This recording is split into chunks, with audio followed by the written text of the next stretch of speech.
Ladies and gentlemen, please welcome to the stage your moderator for this session and from the Dolls of Horror podcast, Summer Flynn. Good one. All right. Okay, but as good as that was, I think we need to ramp it up like times a million because we have Heather Langenkamp.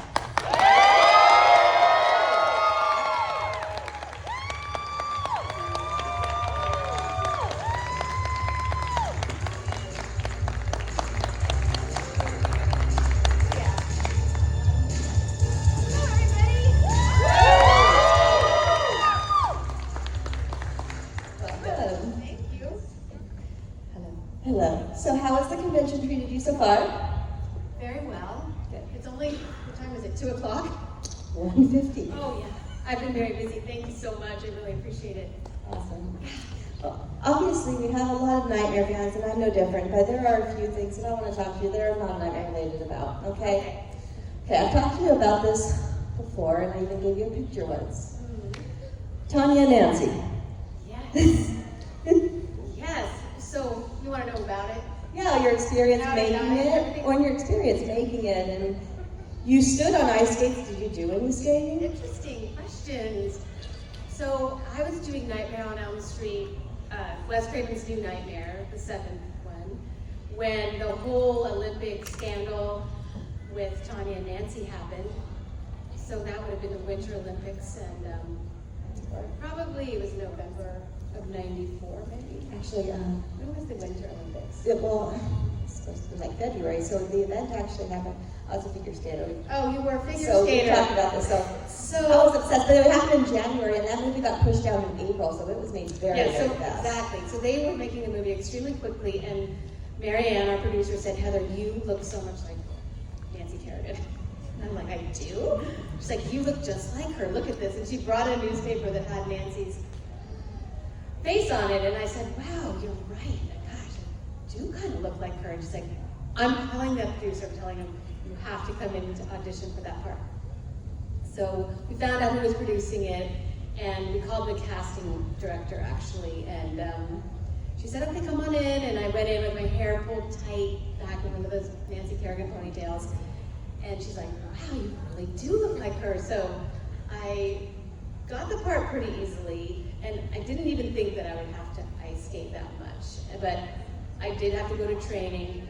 I went to a small rink in Van Nuys, California with my trainer, who was a skater probably like you, who did a lot of skating for various shows, and she was a beautiful skater. And so she taught me how to do some kind of moves to look graceful on the ice, like when you have to come out and stop and have your hands up. That stuff like just standing. You had a lot of standing, and then Gotta stand right. getting on and off the ice.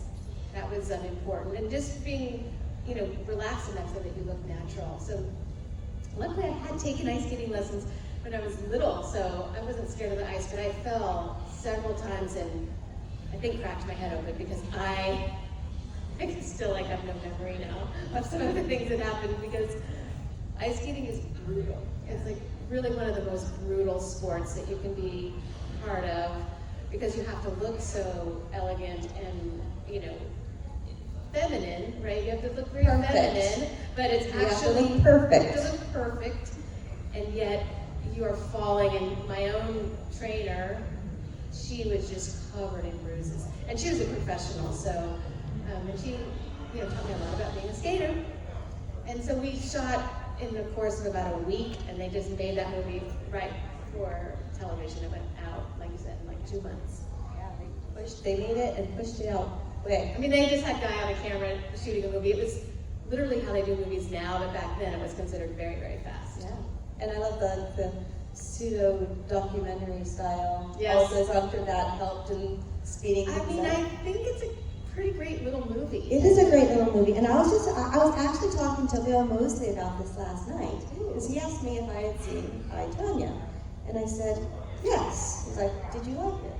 I said, yes, but Yes. it was basically the exact same script as Yes, your Tanya movie. and Nancy. And they ripped that off They did. so hard.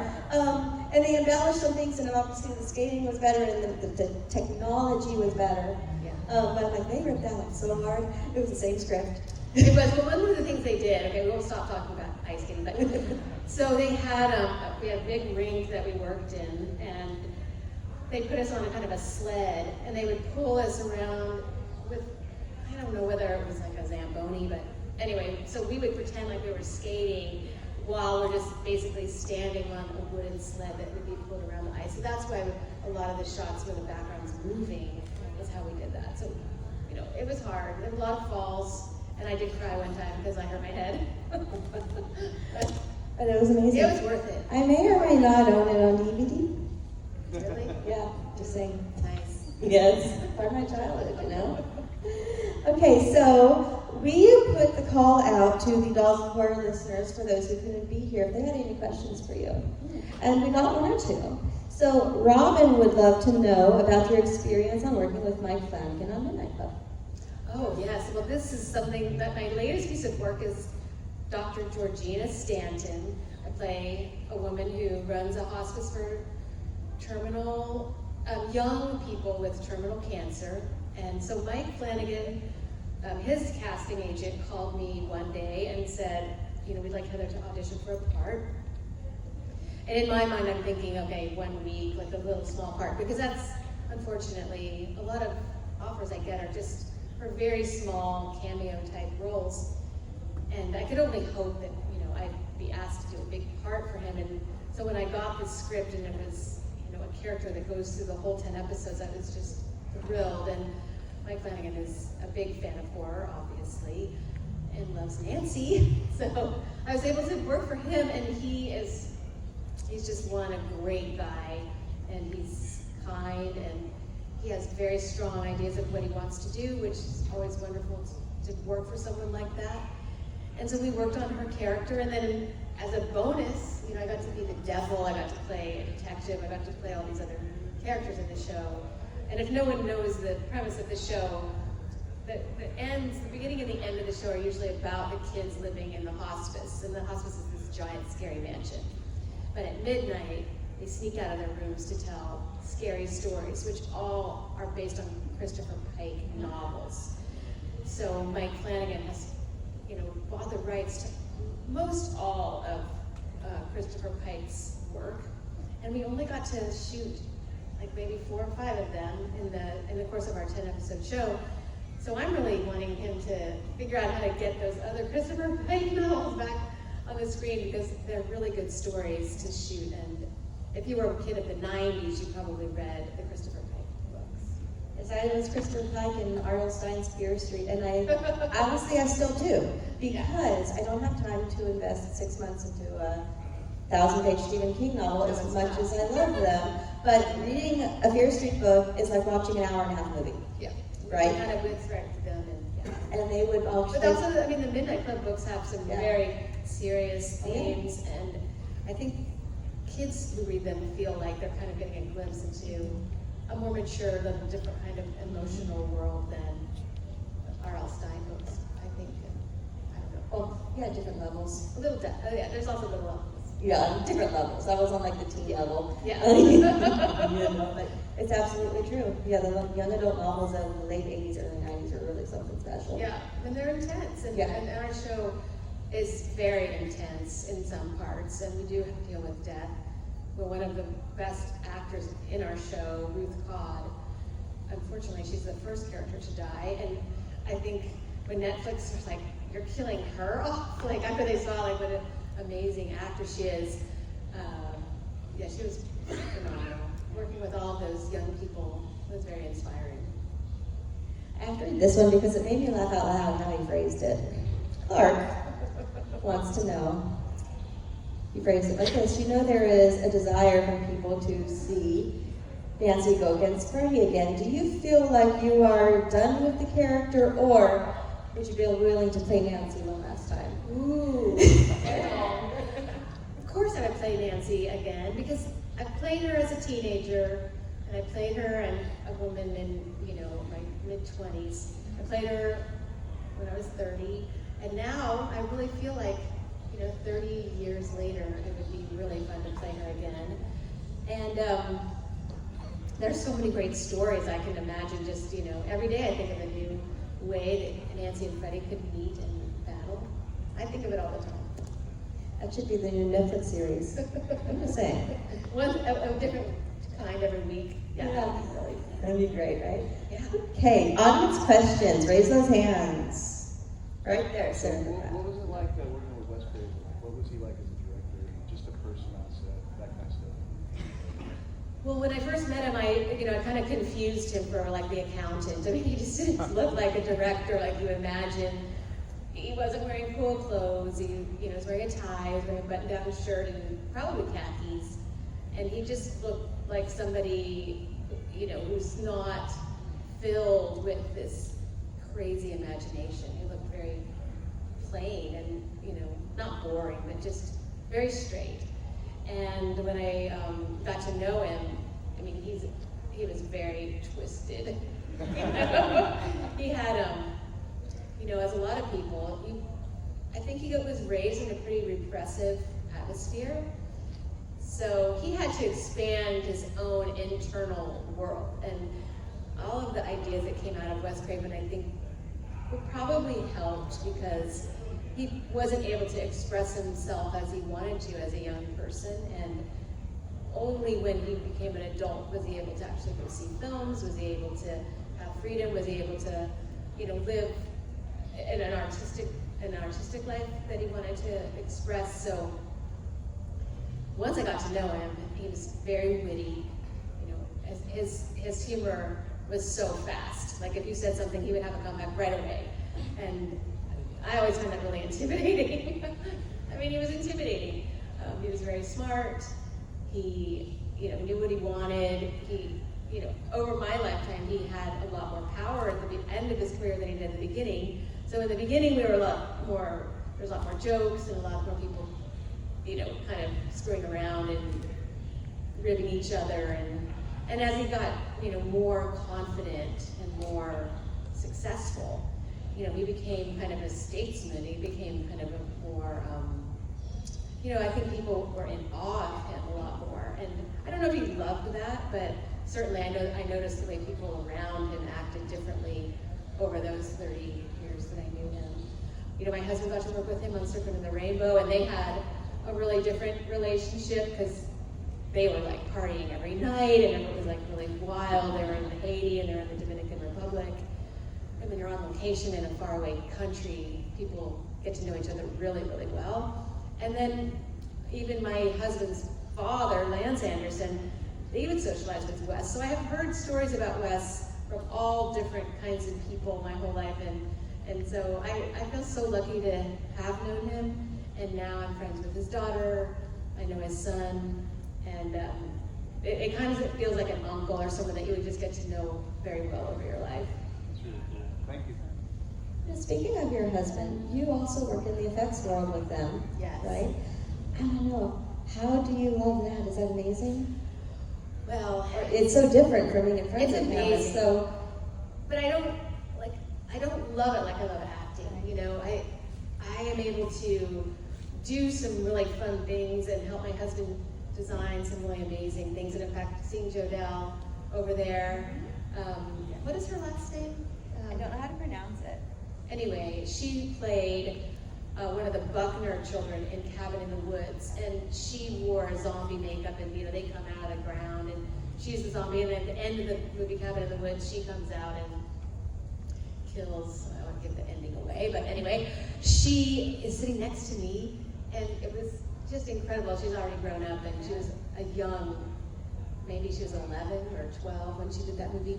So watching David make those characters, designing the Buckner family, designing Merman, designing and then making things like that unicorn, that, all of the things that David's made, I am in total awe, and I kind of watch from the side. I have no artistic talent, I'm not a makeup artist, but there is so much work that has to be done to get those things to the screen, and so that's what I mainly do. And I'm ordering silicone, I'm, trying to get the This price is, down on a bunch of acetate, calling vendors saying, come on, can't you do me a favor on this, or I don't have any budget, I'm that kind of person. So I'm working in a way that I'd like to do it, but it's not my passion. And being an actor is something that I just really hope can continue. And working for Mike Flanagan really made me think that maybe I have to get more lucky. I guess I have to just work harder to get some more parts. No. As Elena says, manifest. I'm manifesting. Yes. I did manifest that, so I will continue to manifest. There you go. Yeah. More questions? Yes. Sam. It's a two-part. How did you get the role of Nancy, and when you got it, I mean, how did you feel when it projected you to the title screenplay? I think, what's the last part of the question? I said, how did it feel to know that that role projected you to the title screenplay? Yes. Right, so I had asked my dad to loan me, I can't remember what it was, $3,000 or $4,000 to move to Los Angeles to be an actor. And I said, I'll give it 6 months, and if I get a part, then it will have been worth it, and if I don't, I'll pay you back, when I can. So I was in college, and I was going to be a sophomore, and this is when I decided to, I've got to go for it, because I had gotten my Screen Actors Guild card by being an extra in Ramafish, and in Tulsa, and they had given me a SAG card, which is so hard to get, and I thought, if I don't try to be an actor now, it'll never happen. So my dad lent me the money, and he came down to LA to make sure that I was really living in a real apartment. I wasn't living on the street. And so I auditioned for, quite a few commercials and things like that. But the real first movie that I got that was, I did an independent film called Nickel Mountain that was very small, and I didn't really get paid for that. So then I got this Nightmare on Elm Street, and I was going to get paid, and not a lot. I think it was not even $600 a week, maybe $700 a week. But I knew that if I did it, I could at least pay rent for 3 or 4 more months. And I didn't really care what it was. I really didn't care that it was gonna be a horror movie. My agents were very against me doing it. They're like, once you get into a horror movie, you're pigeonholed for the rest of your career, and we won't be able to turn that around for you, and I don't really think you should take it. But I said, look, I really think I should take it. They're like, whatever. And they actually never worked for me again. They were really, really upset that I took that job, and I worked every single day for 6 weeks, and the movie came out, and I went to see it, and really nothing happened. I mean, people in Hollywood didn't see it. People in America, if you saw it on the screen then, you saw it, but there was no VCRs, there was no VHS tapes, there was no way to go to Blockbuster and watch the movie. So there was a little point of time when, really nothing happened afterwards. But then as soon as VCRs were invented, then suddenly, it started to become a popular movie, and then I started hearing that Scream Queen, and then maybe 5 years later, they made the sequels, and then it got more popular with Nightmare 3, and then 10 years later, we're going to conventions, we're signing autographs. It was a slow ramp up, and now I feel it's the best thing that ever happened to me, but it took a long time for that to settle in, and a lot of it has to do with meeting so many fans and being so grateful. Thank you. And you've made it a classic. It didn't happen on its own. It was because of you guys that you watched it enough, hundreds of times that now it's considered, it was admitted into the Library of Congress. So it's now a very important film. Yeah. Oh, by the way, you have those tapes at home, the original ones that are worth a fortune now. I saw one on auction for $8,000 the other day. So yeah, go and find your little Nightmare on Elm Street VHS and take good care of it. I've got mine with all of y'all's signature on it. Oh, there you go. I do the very first one. These are going to be priceless. And then I have a laser disc too. Wow. The collections that you guys have are impressive. Very impressive. I still love my Freddie phone. Oh, you have your Freddie phone. Yeah, it's so cute. Yeah, those are great too. Patrick Hart designed a Freddy Krueger phone with the squishy tongue and everything. It's And pretty it was realistic. blue, and it was Yeah. great. And he's such a great artist. He's here this weekend, and you might have some. So go find his booth and check him out. I'm not sure, I haven't seen the booth yet, but as you're here, you probably built So some. he sells out, you know, No. he has them. Yeah. It's worth getting them. I bought What was it like working with Deb? So I always say this because, you know, his career is taking him to much higher places than mine has. And I've always admired his work, and he was the nicest person you could ever meet. He was new to Hollywood just like I was. We had so much in common. We didn't know really what we were doing, but I had worked on a few more things, so I would give him all my tips. Like, stand on that mark, then you'll be in focus. And that's like, because, you know, in those days, you had the camera operator or the director of photography who's actually, you know, behind the camera, and then you have someone that's turning the dial for you to be in focus. And they've measured you in all the different spots on the set, so they know that if you're there, you're 3 feet away. If you're there, you're 3 feet 2 inches away. And so these people like have this coordination and this memory that was pretty amazing back then. And so if you're not on your mark, you would be out of focus and you'd have to do the take again. So in the efforts to save time, but also usually your best performances are the earlier ones. Like, don't like stand in the wrong place. That's like the first thing you learn as an actor on the set. Yeah. But I would tell Johnny things like that. And you know, he was a kind of a shy, not a real talkative person, but you know, he had a great sense of humor and he laughed easily, and you know, we ribbed each other, and we wore the same blue jeans practically, and his were size 28s, and mine were 28s, so we would often get them mixed up. Accidentally, it wasn't our fault. Like, the people who did the laundry would, you know, give him my pants, and I'd have his pants. The only reason we would know is that mine were shorter than his, so. No, he probably wore 28-30s or 28-31s or something like that, so. The old Levi days. Right. And all of our clothes came from a secondhand store. Nothing was new. It was a very low budget movie. Any others? Yes. Okay. I loved you in the first one, but my favorite one you're in is New Nightmare. So what was it like doing a movie inside a movie?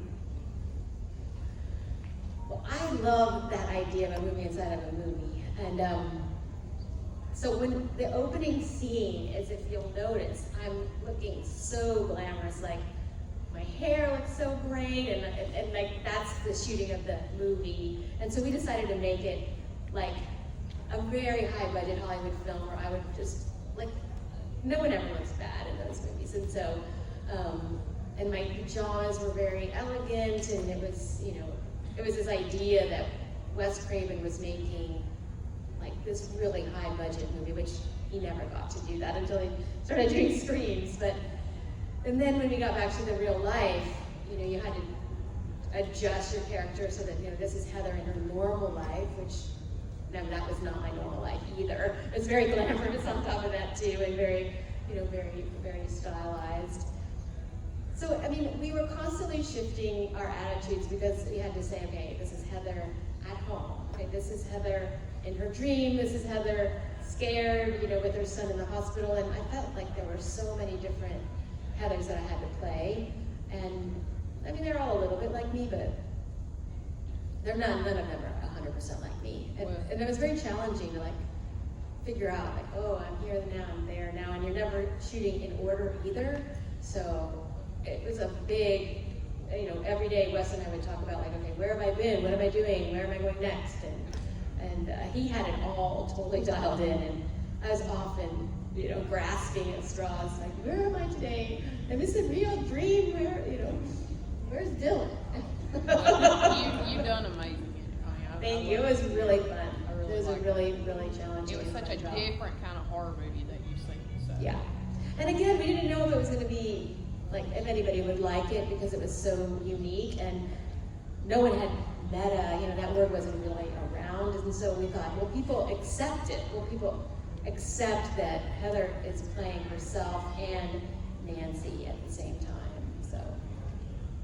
What was it like working with the great John Saxon?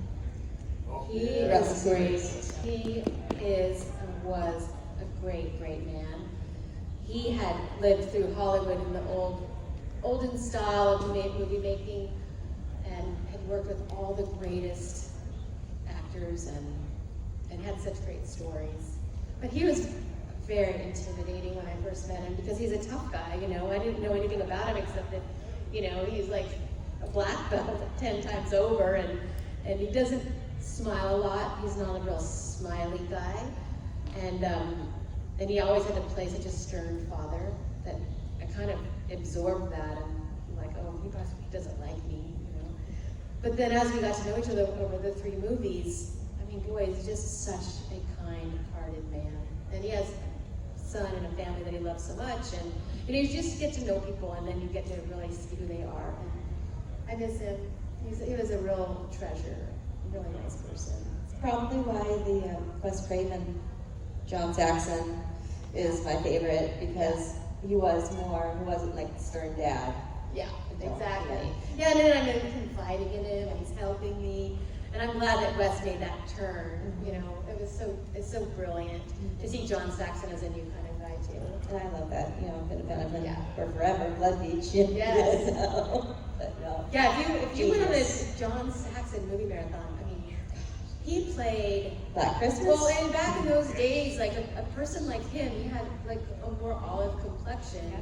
So he played, you know, Mexican horseback riding, like horse trainers. He's played all sorts of nationalities and all different kinds of people.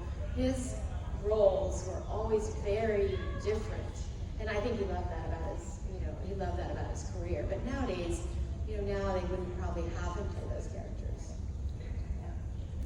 Any questions over here? In the back. Yeah, Mike, State President Podcast.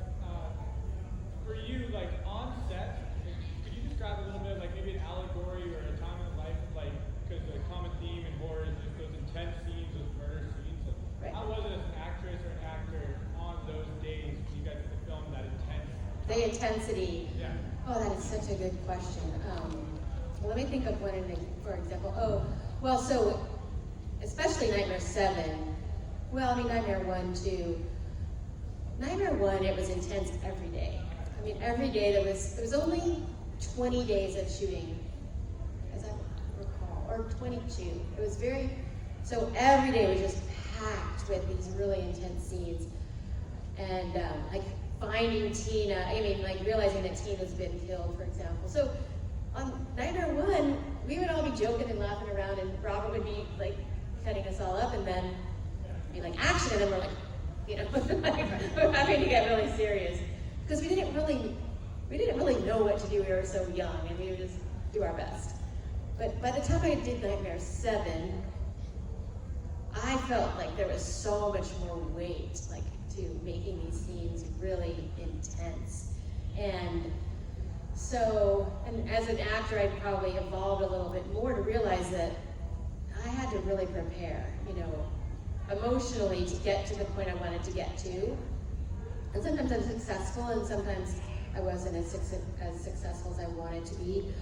But especially in the final scenes when I'm in the dungeon and I'm trying to find Freddy, like that fight that we had to do, and I, you know, get to say, fuck you, you know, and like we practiced a lot, we worked on our choreography a lot, we made sure that we knew where we were gonna be and be in the right light and be, you know, practicing. It's kind of like a dance. Robert would be like left, right, left, and I'm like right, left, left. And you know, we do little things with our feet. It was a tango. It was a tango, exactly. And Robert's really into planning all the fight scenes and Safety right there. and safety too, because he had those claws and he never wanted to, you know, have me go left and he goes right.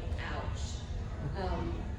So we always practiced a lot. And even in Nightmare 1, all those scenes in the bedroom with the, you know, feathers flying and he's lifting me up, and we would rehearse, you know, probably an hour, getting all the moves just right, and then they would, you know, let us do it more spontaneously. Those scenes with Robert were the hardest because you wanted to be scared and natural, but you've already rehearsed it a lot, and that, you know, those I think are the hardest scenes to do. You want it to be spontaneous seeming, but you really have gone over it a lot, and that's the biggest part of, I think, being an actor, is making it look fresh So I love the intense scenes. I love all the scenes with Robert. Those are definitely my favorite.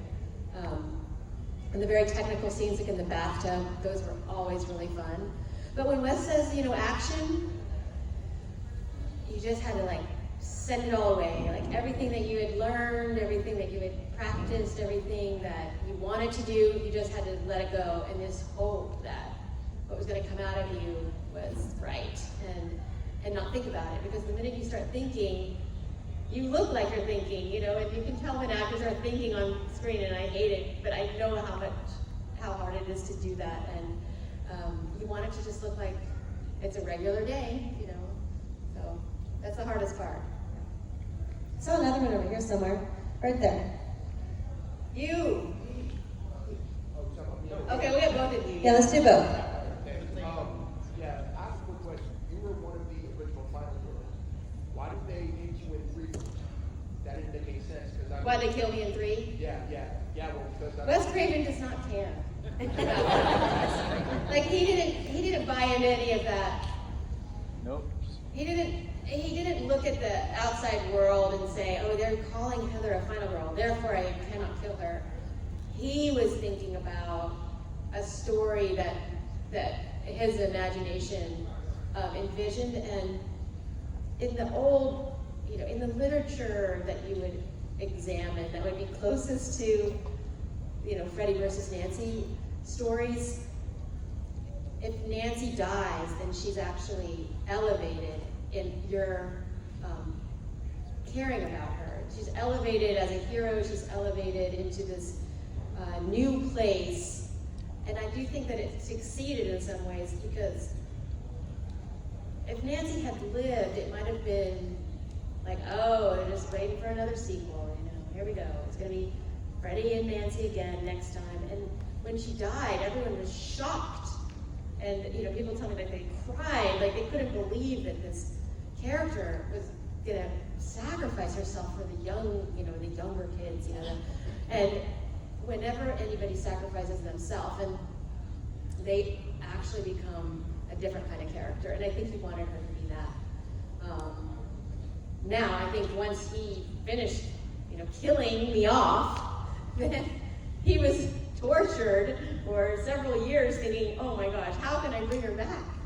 And so he said he worked very, very hard to come up with the Nightmare 7 storyline, because he wanted Nancy and Freddie to meet again, but he didn't know how to do it and he wanted it to be very natural. And so that's the idea that he came up with, and of course now it's like such a brilliant, brilliant idea.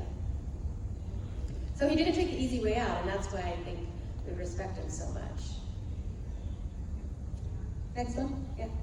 So I've always been curious about this. Okay, we love our franchises, and we've seen yours and another one merge for a movie, for better or for worse.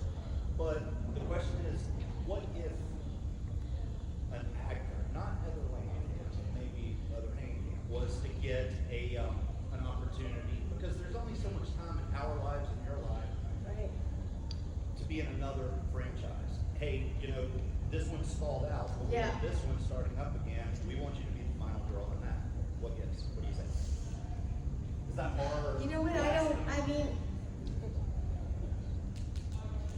don't know if I have it in me to do it with another group of people. I feel like I'm in a family right now, and I feel that this family has been very good to me, and I think that it's okay for another person to take on the other franchise. I don't want to say that I wouldn't take a role in another franchise movie, but to be the lead driving character, at this stage of my life, I feel like I'm too loyal to Nancy and Freddie to kind of invest in another big, long, franchise. But on the other hand, if I was playing a character that was like super different, that wasn't a final girl, or like say she's like owns a hospice for teens who are terminally ill, like that could be, if that was a franchise, if it had been picked up, I can see playing that character, because she's a 60-year-old woman. I can see playing that into the future and being part of a big franchise and have a really important role in it. But it wouldn't be a final girl role. It wouldn't be like in a Freddie versus Nancy kind of duo. I'm probably too old for that, and I'm okay with it. You had a small part in another popular horror franchise, and not a very popular movie, and that's Hellraiser. I know. Yeah. Yeah, so I did that kind of like, maybe I jumped into that without thinking about it enough. But, It was a bright spot in the movie, though. was it? Yes. Thank you. So there's not that many movies made in Oklahoma, where I'm from. And I happened to be in town right when Hellraiser was kind of casting. I'm the casting director in Oklahoma City, and I were talking about other projects, and he, Chris, what was his last name? Anyway, he often brings me to his acting school to talk to his students, because I'm from Oklahoma, and they're from Oklahoma, and we talk about filmmaking, and just at that time, he was also casting Hellraiser, and so it was like, hey, would you like to be in Hellraiser? I'm like, sure, why not? You know, and so it was like, well, come over, we're gonna shoot this in one day. But I'm not, like, one, that familiar with the Hellraiser whole franchise, and two, I thought that the part was gonna be a little bit meatier than that. But it turned out okay. And yeah, that script and that whole movie was nuts after like they had that one scene with all the witches and they're supposed to be naked, like running around the room, and they had cast some people to be in that scene, and when they saw like what it was going to involve, nobody showed up for work that day. I couldn't believe it, because they were getting paid like $20 and they didn't want to like take that job. And so I think the actual like the wives of the writer, producer, and the director like were those parts. I think it was something crazy like that. Like they just had to fill in those roles. But no, Gary Tunnicliffe is such a nice guy. He's a makeup effects artist. I really want all the success for him. So that was another reason why, you know, when you get an opportunity to direct a movie like that, it's good when your friends like try to help you. So I watched it, I was like, okay, I didn't know you were going to be in it. look at But you, it like was- a leopard skin blouse. I mean, come on, Yeah. that's awesome. But I didn't look at the cast credits before I started watching it. So I'm like, hey, and it's like, hey girl, and then it was like, okay, I know. okay. But it What? taught me a valuable lesson, because a lot of people will call and say, "Will you do this cameo for me? It's next Friday," or "Will you do this cameo for me? It's, you know, it's gonna take up no time. You just have to come in, come out." And what I realized is that it's really not worth doing a cameo, and very, very rarely is it ever worth it, because you're not able to really have a meaty part. You're not able to show off like what you can do, and you're often literally like the last person to shoot that day, and so it's very tiring, and you don't get really any acclaim, or, you know, nothing comes of it. So, What about Truth or Dare? ooh, That was a great role. And Did I you was- like that? Loved it. I look like Freddy Krueger in that movie, right? Slightly, but not quite. But No, you the know, there were makeup- two versions of that movie, and yours was my favorite. Yeah, so that was one of those things where those two movies were made almost at the same time, and I think that they didn't realize, like, oh, there's a movie across town called Truth or Dare, and so misfortune to have the same name as the other movie, but ours was from the Sci-Fi Channel, and so I get to wear this burn makeup on half of my face, and when I had done a horror con in England the day before I went to do that movie, and I got a terrible flu. And so you can hear my voice too. I'm sick as a dog when I did that day. But I, you know, did my best, and those kids were all such good actors. And I really liked that movie. You too. Yeah, it's a great movie. Basically, yeah, the kids play Truth or Dare in the house they rented for the weekend. And the game is Playing them. yeah, playing them. And it's gory.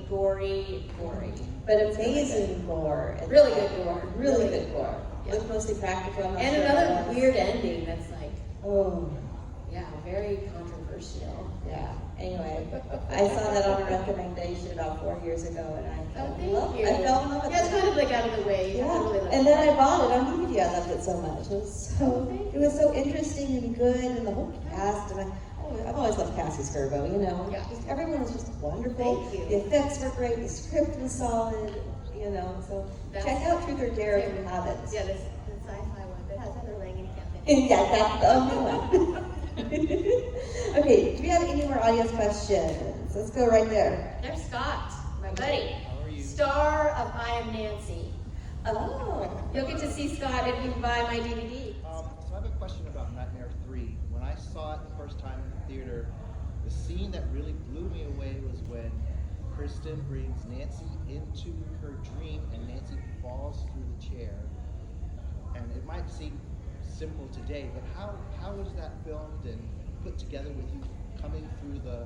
Oh, you're so that was one of the first visual effects ever done in a Nightmare on Elm Street. It was the first visual effect ever done in a Nightmare on Elm Street movie. So the concept's simple now, and you could do it at home, probably. You set up a chair, and you lock off your camera. Your camera cannot move during this entire process. You just have to put it on a stand and leave it there. And so you take a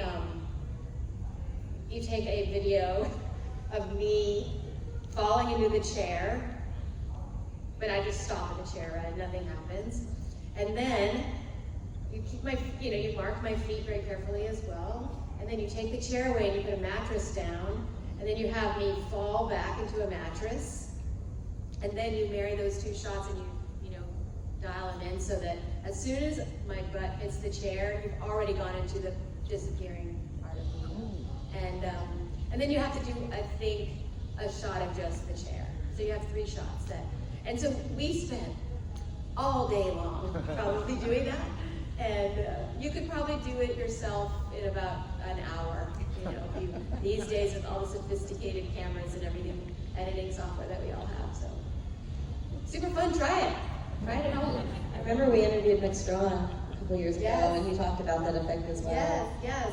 As well as I think there was a Clorox bleach bottle involved in this Freddy snake scene. I wonder what that was about. It's been a long time since it's been a few years Clorox. since. Oh, maybe they use that as our eyeliner or something. Right. I Yeah, don't it's been know. a few years since we talked to him, but it's online. They're not interviews online somewhere. But he gave them all the dirt on the effects, and it was amazing. Yeah, that's a good. Those are the fun. Yeah, if you like that kind of stuff, go to those talks. Yeah. You'll learn a lot. Yeah. So good. Especially practical effects. Kind of most, unless it's used sparingly, I'm kind of anti-CGI. Right, I need the right. practical CGI for helping things out, but pure CGI, I'm not a fan. Well, and my husband David is always he's always designing really great those kinds of visual effects. Like for Cabin in the Woods, we did so many, but one of them was like the little zombie arm that like crawls across the road, like the elevator, and literally, I think we just like pulled it across with a string. Like it was very low tech, a lot of those effects. Do you have a favorite effect from that film? Well, one of my favorites is the unicorn, where the unicorn comes galloping and then, impales the guy against the wall. And those are great if you're making your own horror movies. Those impaling shots against a wall are super easy to do. So you have a wall with a hole in it where you stick the actor's head through it. And then you make a dummy body made out of straw or something impalable, and you set it up in front of the wall so it looks like there's a guy standing there like that. But this is all fake. It's all just a straw man basically. And then you pack the straw man with a blood bladder full of blood. And then you bring your unicorn in. Have your unicorn come and just, impale him in the heart wherever you want him to be impaled, and squirt the blood. And then the guy does all these acting, making it look like he's getting, tortured. And there you go. You got it. So I have one final wrap-up question for you. Okay. Okay, so you are a very inspirational performer as well as person. I love asking this to people I'm inspired by. What is your philosophy? Whew.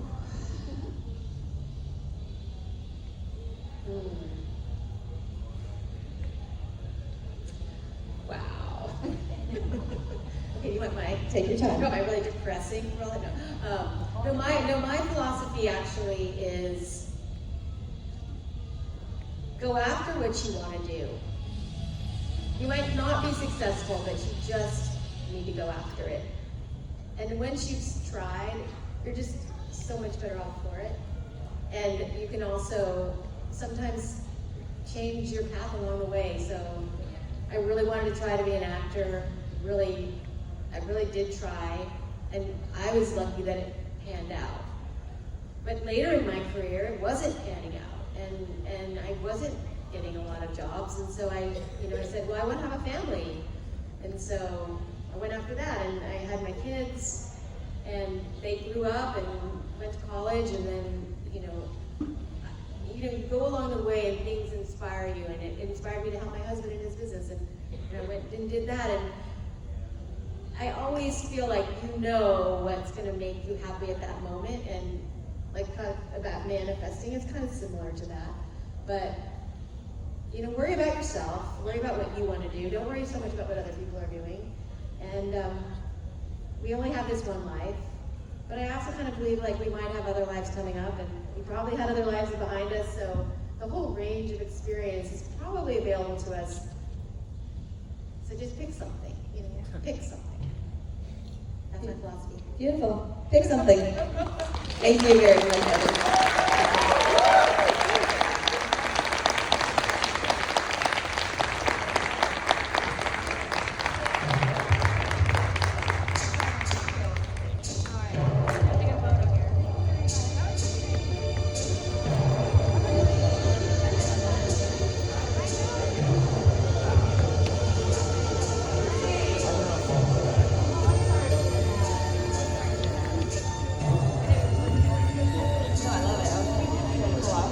Where do I get one?